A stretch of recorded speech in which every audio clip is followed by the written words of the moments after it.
మీరు 90 కిడ్సా? అయితే మీకు ఈ హారన్ బాగా గుర్తుందా? గుర్తుండే ఉంటుందిలేండి. మర్చిపోయే ఆ హారన్ ఊర్లోకి వస్తే చాలు ఆ బండి వెనకతలు పరిగెడుతూనే ఉండేవాళ్ళం.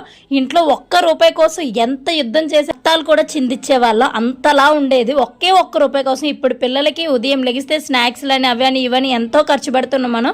అప్పట్లో ఈ ఐస్ క్రీమ్ బండి వస్తే చాలు దాని వెనకతలు ఎలా పరిగెత్తే వాళ్ళమో మనకే తెలుసు.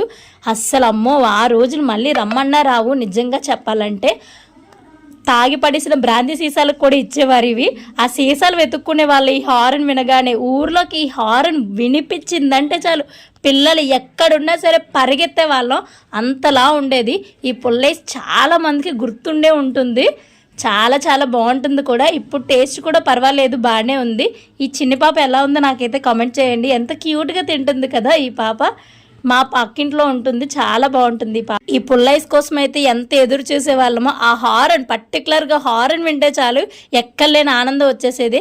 అప్పట్లో పీచు మిఠాయి బండి కూడా వచ్చేది. మీలో ఎంతమంది ఇలా పుల్లైస్ తిన్నారు నాకైతే కామెంట్ చేయండి.